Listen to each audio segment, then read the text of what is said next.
एक बार मथुरा के निकट एक गांव में एक छोटी लड़की रहती थी। वृंदावन के निकट होने के कारण वहां से बहुत लोग ठाकुर जी के दर्शन को जाते थे।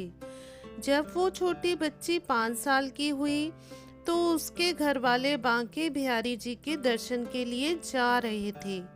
उस समय वाहन बहुत कम थे। उनको दर्शन को जाते देखकर उस छोटी लड़की ने कहा, पिताजी, मुझे भी अपने साथ ठाकुर जी के दर्शन के लिए ले चलो। पिताजी ने कहा, बेटा, अभी आप छोटे हो, इतना चल नहीं पाओगे। थोड़ा बड़े हो जाओ, तब तुम्हें साथ में ले चलेंगे। कुछ समय बीता। जब वो 7 साल की हुई तो फिर घर वालों का किसी कारणवश वृंदावन में जाना हुआ। फिर उस बच्ची ने कहा, पिताजी, अब मुझे भी साथ में ले चलो ठाकुर जी के दर्शन के लिए। लेकिन किसी कारणवश वो उसको ना लेकर जा सके। बच्ची के मन में ठाकुर जी के प्रति बहुत प्रगाढ़ प्रेम था।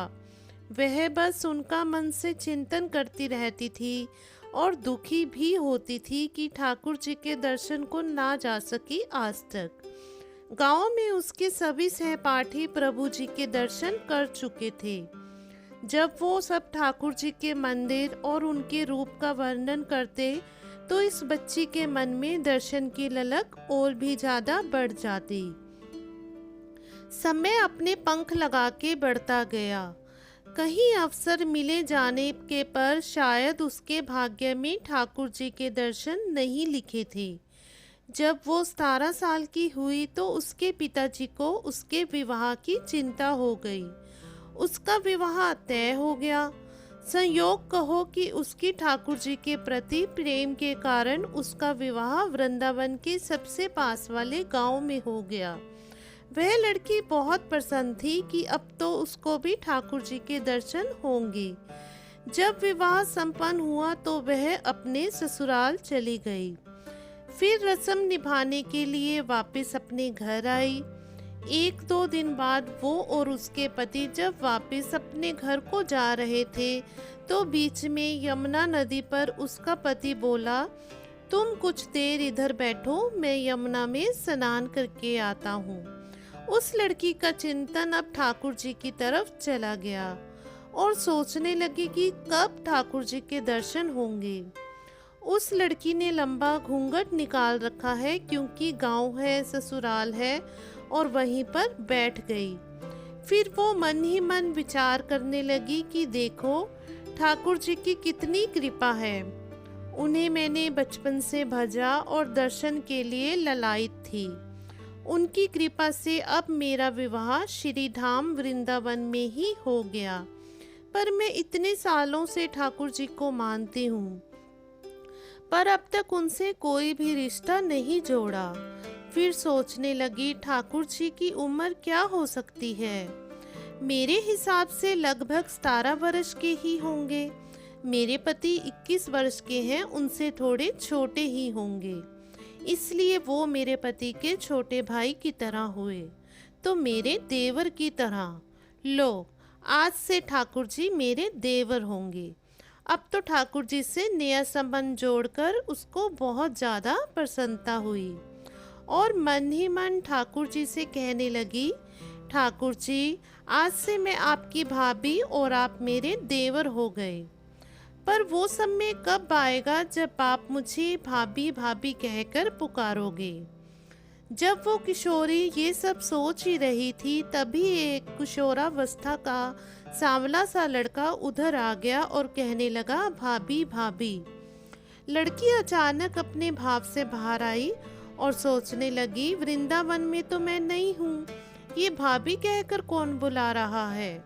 वो नई थी इसलिए घूंघट उठाकर भी नहीं देखा कि गांव के किसी बड़े बूढ़े ने देख लिया तो बड़ी बदनामी होगी।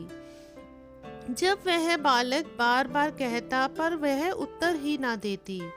बालक उसके और पास आया और कहा, भाभी, नेक अपना चेहरा तो दिखाई दे।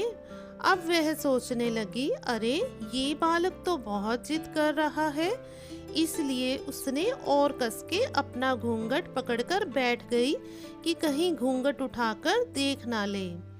भाभी, आपने ये पर्दा क्यों कर रखा है? हम तो आपके देवर हैं। उस लड़की ने उसको एक नज़र देखा, फिर कहा, नहीं, हम आपको नहीं जानते, और घूंघट और ओढ़ लिया। नहीं नहीं, हम आपको जानते हैं, आप उस गांव के हो ना, बस कुछ ही दूर में हमारा घर है। भाभी, अपना चेहरा तो दिखाओ। जब कह दिया ना हम आपको नहीं जानते, इनको पता चल गया तो बहुत मार पड़ गई। भाभी, आप तो नाराज हो रही हो। देखो, हम आपके इतने प्यारे से देवर हैं, आपसे मिलने के लिए इतनी दूर तक आ गए, और आप हो कि बात भी नहीं कर रहे हो। क्यों, आप हमसे मिलना नहीं चाहते थे? और इतना कहते ही उस लड़के ने घूंघट खींच लिया और चेहरा देखा और भाग गया। थोड़ी देर में उसका पति भी आ गया। उसने अपने पति को सब बात कही। पति बोला, चिंता मत करो, वृंदावन बहुत बड़ा थोड़े ही है। कभी भी किसी गली में वो लड़का मिल गया तो हड्डी पसली एक कर दूंगा। फिर कभी भी वो ऐसा नहीं कर सकेगा। तुम्हें जब भी और जहाँ भी दिखे मुझे जरूर बता देना। फिर दोनों घर चले गए। कुछ दिन बाद उसकी सासू माँ ने अपने बेटे से कहा, बेटा देख, तेरा विवाह हो गया, अब बहू मायके से भी आ गई, पर तुम दोनों अभी तक बांके बिहारी जी के दर्शन के लिए नहीं गए। कल तुम जाकर बहू को ठाकुर जी के दर्शन कराकर ले आना। अगले दिन दोनों पति और पत्नी ठाकुर जी के दर्शन के लिए मंदिर जाते हैं। मंदिर में बहुत ज्यादा भीड़ थी। लड़का कहने लगा, देखो, तुम स्त्रियों के साथ आगे जाकर दर्शन करो, मैं आता हूँ। जब वो आगे गई पर घूंघट नहीं उठाती। उसको डर लगता कोई बड़ा बूढ़ा देखेगा तो कहेगा कि नई बहू घूंघट के बिना ही घूम रही है। बहुत देर हो गई तो पीछे से पति ने आकर कहा, अरे बाबली, ठाकुर जी सामने है, घूंघट काहे को ना खोले? घूंघट ना खोलेगी तो प्रभु जी के दर्शन कैसे करेगी? अब उसने अपना घूंघट उठाया और जो बांके बिहारी जी की ओर देखा तो बांके बिहारी जी की जगह वो ही बालक मुस्कुराता हुआ दिखा। तो वह चिल्लाने लगी, सुनिए ओ जी, जल्दी आओ जल्दी आओ। पति जल्दी से भागा आया और बोला, क्या हुआ? लड़की बोली, उस दिन जो मुझे भाभी भाभी कहकर भागा था ना, वह लड़का मिल गया।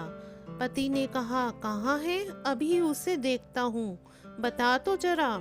उसने ठाकुर जी की ओर इशारा करके बोली, ये रहा, आपके सामने ही तो है। उसके पति ने जब देखा तो अवाक ही रह गया और वहीं मंदिर में ही अपनी पत्नी के चरणों में गिर पड़ा और बोला, तुम बहुत ही धन्य हो। वास्तव में तुम्हारे हृदय में सच्चा भाव ठाकुर जी के प्रति है। हम इतने वर्षों से वृंदावन में हैं, पर आज तक हमें उनके दर्शन नहीं हुए, और तेरा भाव इतना उच्च है कि ठाकुर जी ने तुझे दर्शन दे दिए। ठाकुर जी से सच्ची प्रेम से जो भी रिश्ता करो तो ठाकुर जी उसे जरूर निभाते हैं। जैसे इस कहानी में ठाकुर जी ने देवर का संबंध निभाया। राधे राधे, जय जय श्री राधे, राधे राधे, जय जय श्री राधे।